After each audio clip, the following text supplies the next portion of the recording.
The first time I delivered to Mr. Brooks, it didn't seem like anything special. Just another stop on my Friday night shift, large pepperoni pizza, garlic knots, and a Coke. Paid in exact cash every time. No small talk, no fuss. "You too," he'd mumble when I said, "Have a good night," and the door would close before I even turned around. It became routine. Every Friday, same order, same time 7:30 on the dot. After a while, I didn't even need to check the app. I'd see the address and know exactly what to grab. Then, one week, the order changed. 2 pizzas instead of 1. "Feeding a crowd tonight?" I joked when I handed him the boxes. He barely smiled. "Yeah, something like that." I don't know what it was, but something in his voice felt off. Flat, like he was just saying what he thought I wanted to hear. The next week he ordered 3 pizzas. "Moving up in the world," I said, grinning as I passed him the stack. He didn't smile at all this time. "Glad you're still making rounds," he muttered, like that meant something. His face was pale, and I noticed a faint bruise creeping out from under his hairline, purple and swollen. I almost asked about it, but I didn't. Wasn't my business. The following Friday, something felt wrong. The blinds, usually cracked just enough to see the TV flickering inside, were drawn tight. The porch light barely flickered, like the bulb was loose, and when the door opened, Mr. Brooks looked worse sweaty, tired, like he hadn't showered in days. His shirt was wrinkled and stained, and his hand shook slightly when he reached for the pizzas. "Hey, you good?" I asked. He hesitated. "Yeah," he said. Then quieter. "It's crowded in here." Crowded? I almost laughed, but something about the way he said it made my skin crawl. His eyes flicked behind him just for a second, like someone was standing there. Before I could ask anything else, the door clicked shut. I stood on the porch longer than I should have, staring at the closed door. That's when I heard a faint thump from inside the house. Not loud, just something. Something heavy hitting a wall or the floor. Could have been nothing, a TV maybe, or someone dropping something, but I knew it wasn't. The next week, the order came in early, 2 p.m., way before his usual time. And this time, it was 4 pizzas. I told myself it didn't mean anything, but my stomach twisted as I grabbed the boxes. I knew something was wrong, I just couldn't figure out what. When Mr. Brooks opened the door, he looked worse than ever. Pale as paper, eyes bloodshot, sweat clinging to his hair. His hand trembled badly when he reached for the pizzas, and for a second I thought he was going to drop them. "Thanks," he whispered. He handed me a wad of crumpled bills, exact change as always, but something caught my eye. One of the $20 bills had writing on it. I smoothed it out, pretending to count the cash while my eyes scanned the scrawled words in black ink. The handwriting was shaky, uneven. "Call 911. I froze. My eyes flicked back up to Mr. Brooks. He was staring right at me, face tight with fear. His lips barely moved, but I caught the faintest whisper. "Don't react." I forced myself to smile like nothing was wrong. "Everything good?" I asked carefully, keeping my tone casual. "Yeah, busy weekend," he said, voice tight. "You know how it is." I smiled like I believed him, backed away and walked to my car. I kept my head down, tried to act normal, but my heart was pounding so hard I thought I might pass out. I didn't look back until I was around the corner, far enough away that no one could see me dial 911. "There's something wrong at 438 Sycamore," I said. "I don't know what, but something's wrong." I parked a block away and waited.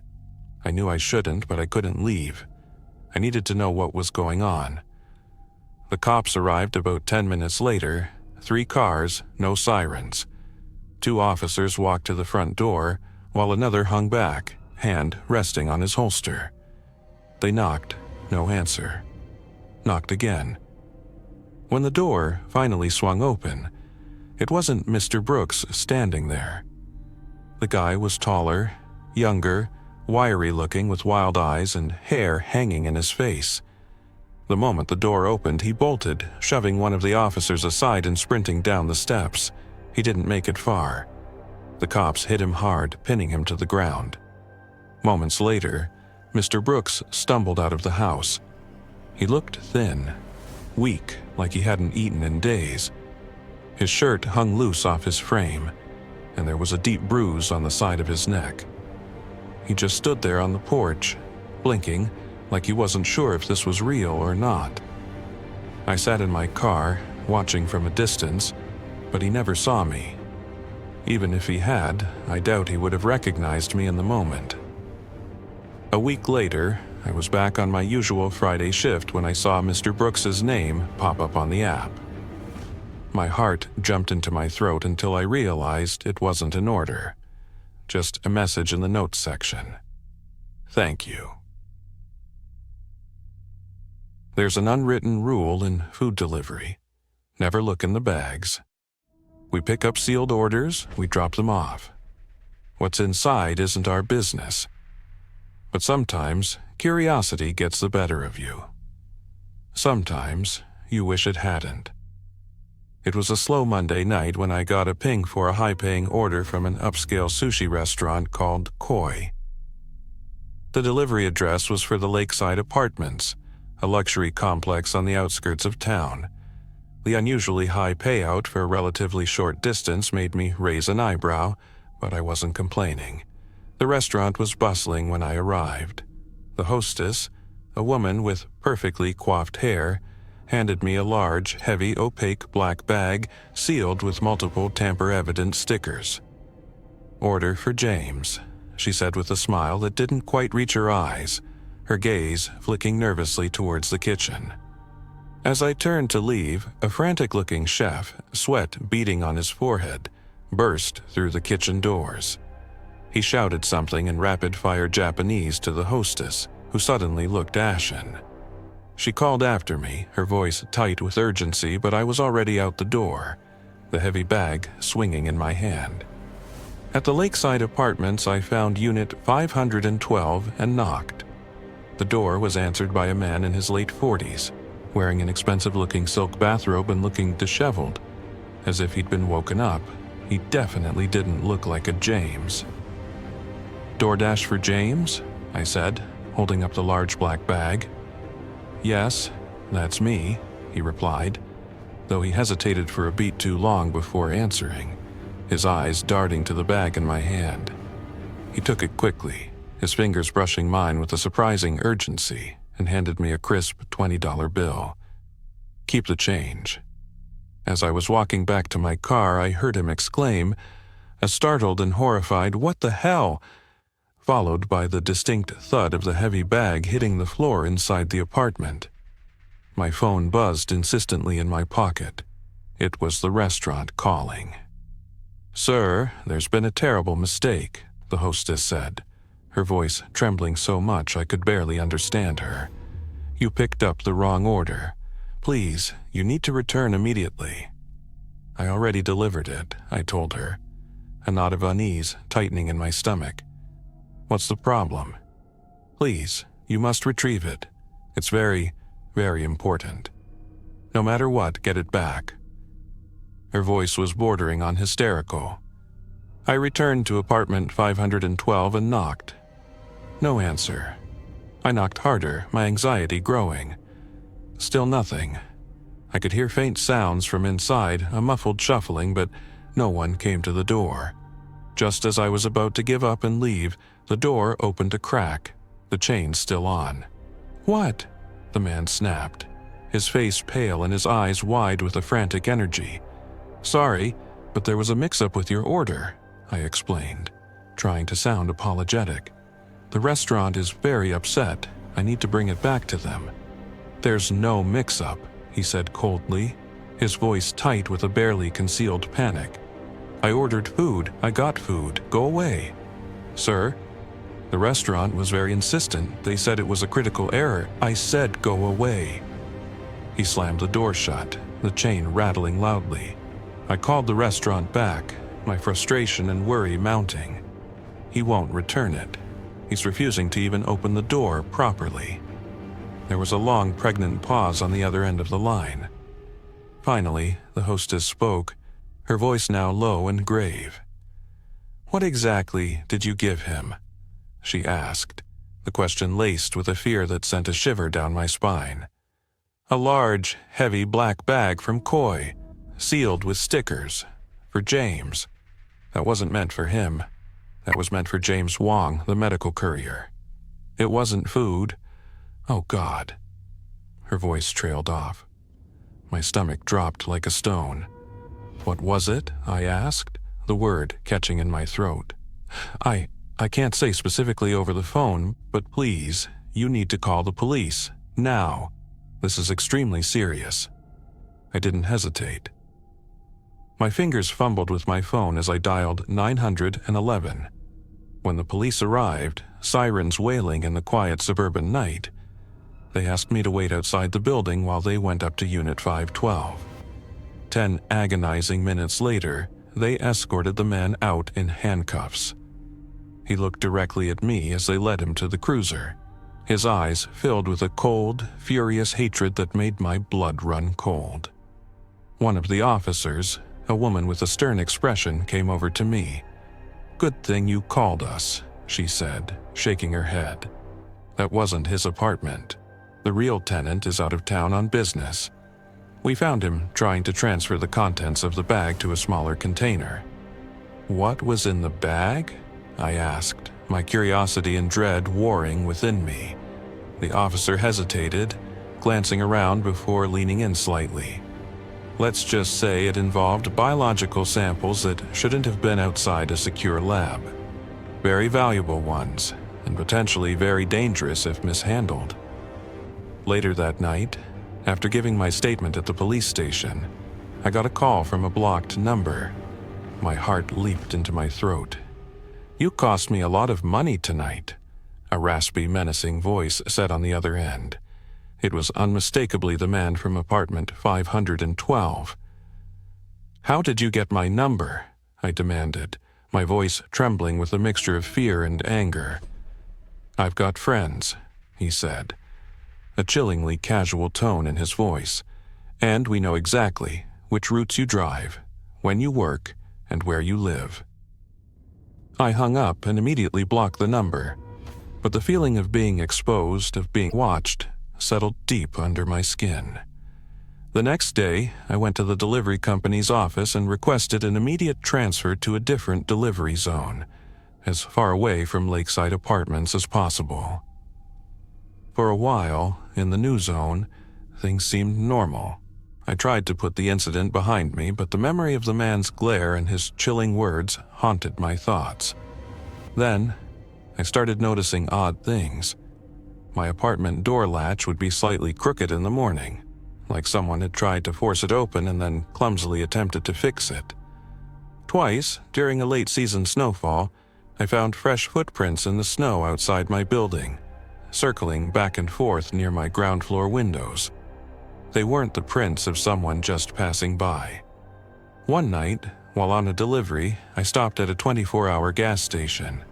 As I filled my tank, I noticed a dark sedan parked just far enough away to avoid immediate suspicion, but angled in a way that allowed the driver a clear view of me. When I left the station, the sedan started up too, its headlights cutting through the night. I took a series of random turns down unfamiliar streets, doubling back through deserted parking lots and alleyways until I was reasonably sure I'd lost them. But the feeling of being followed lingered for days.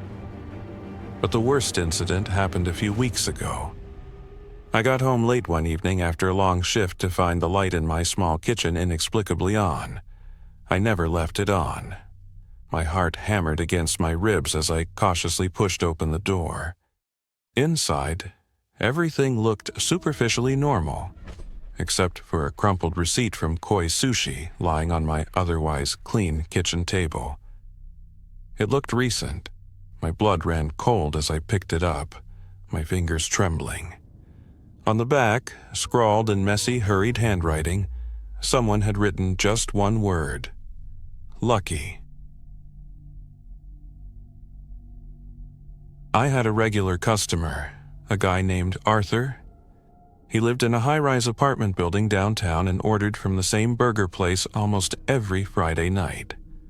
It was always the same order: a double cheeseburger with extra pickles, onion rings, and a diet soda. Arthur was always polite, if a little odd. He was a man of few words, usually just taking the food with a quick nod and a mumbled thanks. I never saw anyone else in his apartment, which was always dimly lit. His apartment seemed lifeless, like no one really lived there. No decorations, no clutter, just a sterile sort of neatness that always struck me as off. The furniture looked barely used: a couch, a coffee table, and a TV. That was about it. Each time I delivered there, I found myself wondering what Arthur's life was like outside of those brief exchanges at his door. One Friday, I got his usual order. As I was heading to his building, I got a text from him through the app. It was unusual for him to text. It just said, "Come straight up, door unlocked." That felt a little strange. Usually he'd wait for me to buzz him in. I shrugged it off, figuring maybe he was just busy. When I got to his floor, apartment 14B, the door was indeed slightly ajar. Something about that sliver of darkness unsettled me. The gap was just wide enough to make me hesitate. I pushed the door open gently and called out, "Delivery for Arthur?" Silence. I stepped inside. The apartment was darker than usual, lit only by the faint glow of the city lights outside the window. The air was thick and still. "Hello?" I called again, a little louder this time. Still no response. I walked further into the apartment. The living room was sparse. A couch, a coffee table, a TV, that was about it. Everything was meticulously clean and organized, almost sterile. The cushions were perfectly aligned. The remote was centered on the table. It felt staged, like no one actually lived there. Then I heard a faint sound coming from the bedroom. It was a soft humming, almost like someone was singing to themselves. I hesitated. Should I just leave the food on the table? But the text had said to come straight up, and the unlocked door felt like an invitation to come in. I walked towards the bedroom door, which was slightly open. I could hear the humming more clearly now. It was a tuneless, repetitive melody. I gently pushed the door open a little further and peeked inside. Arthur was sitting on the edge of his bed, facing away from me. He was wearing headphones and swaying slightly, completely oblivious to my presence. On the bedside table there was a collection of photographs. I couldn't see them clearly from the doorway, but there seemed to be a lot of them, all facing the wall. I cleared my throat. Arthur didn't react. I cleared my throat again, a little louder. He finally turned his head, his eyes widening slightly when he saw me. He quickly took off his headphones. "Oh, hey," he said, his voice sounding a little strained. "Sorry, I didn't hear you come in." "No problem," I said, holding up the food. "Here's your usual." He got up and took the bag from me, his hand brushing mine. His hand was cold and clammy. "Thanks," he mumbled, avoiding eye contact. I turned to leave, but something made me pause. I glanced back at the bedside table. One of the photographs had fallen over, and I could now see the image. It was a picture of me. My blood ran cold. It wasn't a recent picture. It looked like it had been taken months ago, maybe even before I started delivering to him. I quickly looked at the other photographs. They were all pictures of me, in different places, at different times. Some were from my delivery job. Others looked like they were taken when I was just out and about, walking to my car, heading into a store, even sitting on my balcony. I felt a wave of nausea wash over me. Arthur had been watching me. He knew my routine. He knew where I went. I backed away slowly, my eyes fixed on him. He just stood there, holding the bag of food, a strange, unreadable expression on his face. I should go," I stammered, my voice barely a whisper. I turned and practically ran out of the apartment, not stopping until I was back in my car. I didn't look back. I never delivered to Arthur again. I even contacted the delivery app and asked them to block him from being assigned to me. The thought of him sitting in his apartment, surrounded by pictures of me, still sends chills down my spine. It wasn't a violent encounter, but the feeling of being watched, of being the object of someone's strange obsession, is a kind of quiet, unsettling horror that I'll never forget.